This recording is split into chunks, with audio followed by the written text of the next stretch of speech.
आपला भारत देश हा सहिष्णू आहे, महान आहे. महाराष्ट्र हा भारताचा कणा आहे आणि मुंबई ही महाराष्ट्राचीच नव्हे तर देशाची आर्थिक राजधानी आहे.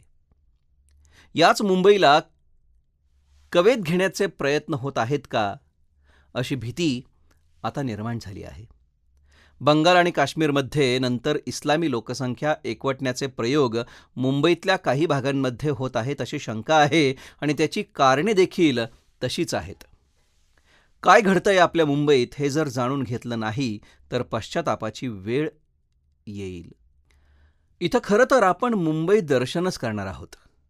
पण या प्रकारचे मुंबई दर्शन तुम्ही कधी अनुभवले नसेल आणि खरं तर अनुभवले देखील नाही पाहिजे. परंतु सत्य परिस्थिती जाणून घेणे देखील तेवढेच महत्त्वाचे आहे. या मुद्द्याचा विश्लेषणात्मक दृष्टिकोन आपण जाणून घेऊयात. मुंबईच्या लोकसंख्येचा विचार करता मुंबईमध्ये मुसलमानांची संख्या झपाट्यानं वाढत आहे. वर्ष 1997 मध्ये मुंबईतील मुसलमानांची संख्या 11,86,356 इतकी होती. या संख्येमध्ये मागील 25 वर्षांमध्ये तिपटीने वाढ झाली आहे. हे प्रमाण विचलित करणारं आहे. हे प्रमाण एकूण भारताच्या हिंदू मुस्लिम सरासरीपेक्षा जास्त आहे. याची दोन मोठी कारणे रोहिंग्या मुसलमानांचे अवैध स्थलांतर आणि गैरमुसलमानांचे धर्मांतर ही आहेत. बांगलादेशमधील घुसखोर मुस्लिमांना मुंबईतील कट्टरतावादी मुसलमानांकडून आश्रय दिला जात आहे. मुंबईतील मालवणी, ज्ञानेश्वरनगर, इंदिरानगर झोपडपट्टी, Shivajinagar, Chitta camp, Sewri cross road, Senanagar, labour camp, dockyard road, Jijamatanagar Worli, Premnagar, Shastrinagar Worli, Nehrunagar Kurla, Azminagar Rathodi, Kapad Bazar Mahim, बेहरामपाडा, Bharat Nagar, दारुखाना, बगीचा वस्ती, गोपीनाथ शिवनेरी सोसायटी, संगम गल्ली, चिरागनगर, अंबुजवाडी आदी 20हून अधिक ठिकाणी मागील काही वर्षांपासून मुसलमानांची संख्या झपाट्यानं वाढत असून या भागातील हिंदू अल्पसंख्याक होण्याच्या मार्गावर आहेत. 2021च्या बातमीनुसार उर्दू माध्यमांच्या शाळा 193 असून त्यात 62,516 विद्यार्थी शिक्षण घेत आहेत. याचाच दुसरा अर्थ असा की मुंबईत मुसलमानांच्या संख्येत लक्षणीय वाढ झाली आहे आणि ही बाब दुर्लक्षित करण्याजोगी अजिबात नाही. छोटीशी गोष्ट जरी वाटत असली तरी यावरून मुंबईचे जलदगतीने होत असलेले इस्लामीकरण दिसून येते. मालाड मालवणी. मुंबईच्या मालाड मालवणीतील परिस्थिती काश्मीरप्रमाणे भीषण झाली असून अनधिकृत वस्त्या, गुन्हेगारांचे माहेरघर आणि जिहाद्यांचा अड्डा म्हणजे मालवणी असे चित्र निर्माण झाले आहे. मालाड मालवणी अस्लम शेख यांच्या विधानसभा क्षेत्रातील भाग आहे. शेजारच्यांना त्रास देणे, 2 इमारतींच्या मध्ये बकरी कापणे, मुलींना छेडणे असले प्रकार तिथं होत आहेत. तेथील मूळ निवासी आपली घरे विकत आहेत आणि विकत घेणारे हे मोठ्या प्रमाणात मुसलमान आहेत. संपूर्ण मुंबईतील नशेचे केंद्र म्हणून मालवणी कुप्रसिद्ध आहे. मालवणी हे मुंबईच्या मालाड पश्चिम नावाच्या व्यस्त उपनगरातील एक जुने गावक्षेत्र आहे, जे आता मुस्लिमांचे वर्चस्व असलेल्या एका मोठ्या झोपडपट्टीत रूपांतरित झाले आहे. काही वर्षांपूर्वी या भागात 85% हिंदू लोकसंख्या होती, जी आता केवळ मुसलमानांच्या वाढीमुळे जवळपास 25% आली आहे. उर्वरित हिंदूंचा छळ केला जात आहे आणि त्यांना त्यांची अनेक दशकांपासूनची राहती घरे सोडण्यासाठी भाग पाडले जात आहे, ज्याकरिता त्यांच्यावर हल्ले केले जात आहेत. काही दिवसांपूर्वी महापालिकेच्या उद्यानाला टिपू सुलतानचे नाव देखील देण्याचा प्रकार घडला आहे.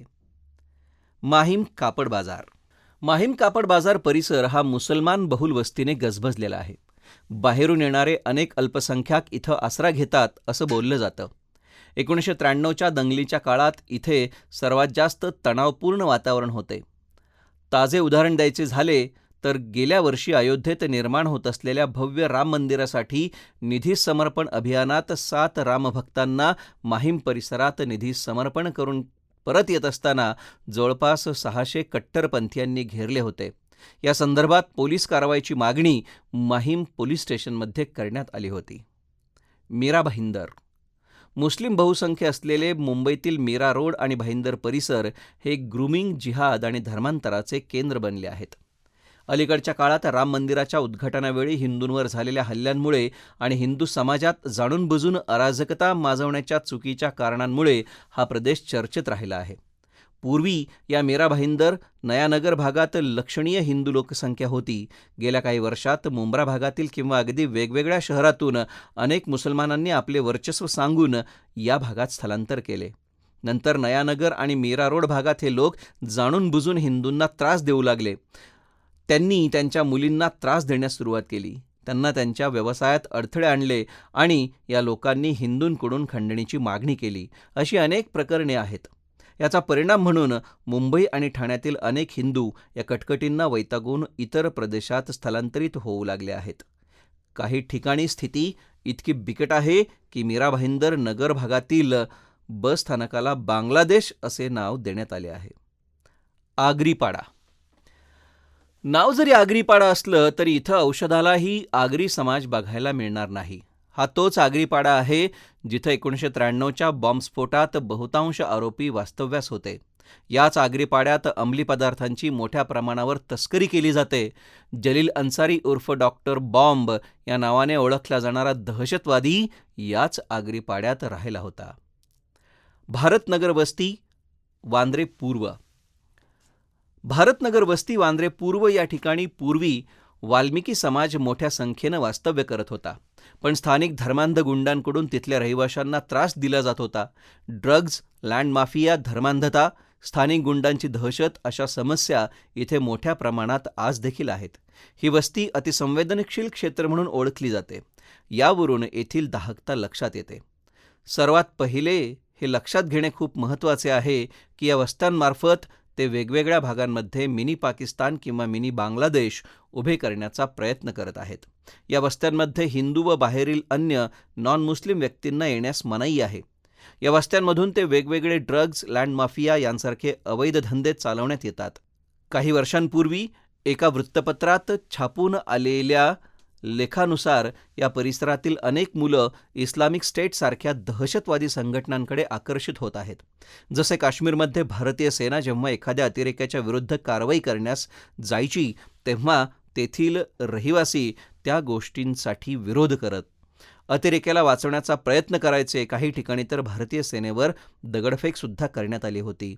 तसेच काहीसे या वस्त्यांमध्ये देखील घडताना दिसून येते. वेगवेगळ्या भागांमध्ये अशा वस्त्या उभारण्यामागचा हेतू फक्त भारतात छोट्या छोट्या प्रमाणात मिनी पाकिस्तान किंवा मिनी बांगलादेश करून जसे 1947मध्ये धर्मावरून भारत आणि पाकिस्तानचे विभाजन करण्यात आले तसेच काहीसे पुढेही करता आली पाहिजे हे त्यामागील खरे उद्दिष्ट आहे.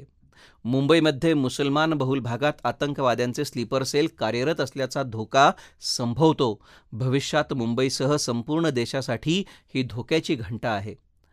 11 ऑगस्ट 2012मध्ये काही धर्मांध मुस्लिमांनी आझाद मैदान इथं दंगल घडवून आणली. आसाममध्ये घुसखोरांच्या विरोधात बोडो संघटनेनं आंदोलन केलं. त्याचा वचपा काढण्यासाठी रझा अकादमीनं आझाद मैदानाजवळ दंगल घडवून आणल्याचे आरोप आहेत. या दंगलखोरांनी अमर जवान ज्योती स्मारकाची नासधूस केली. 2012 साली आझाद मैदानावर धर्मांध मुस्लिमांनी घातलेल्या धुडगसाप्रमाणे या पुढच्या काळात हा टाईम बॉम्ब कधीही फुटू शकतो अशी भयावह स्थिती सध्या मुंबईची झाली आहे. मुसलमान असूनही जो राष्ट्रनिष्ठा बाळगतो तो भारतीय आहे. परंतु आतंकवादी अफजल खानाचा कोथळा काढल्याचं चित्र लावल्यावर धार्मिक भावना दुखावल्या जाणाऱ्यांचं काय करायचं? पूर्वी गरबा, गणेशोत्सव थाटात साजरा व्हायचा. आता घरात घंटी वाजली तरी आम्हाला त्रास होतो. घंटी नका वाजवू अशा धमक्या दिल्या जातात. पण मशिदींवरील भोंगे आणि बांग मात्र हिंदूंनी गुपचूप ऐकायची. असा तिथला अघोषित मुघलशाही कायदा आहे. या राष्ट्राच्या सुरक्षेच्या दृष्टीने पुढे येणाऱ्या प्रश्नांवर कधीतरी लक्ष द्यावंच लागेल. त्याकडे आणखी किती दिवस दुर्लक्ष करणार?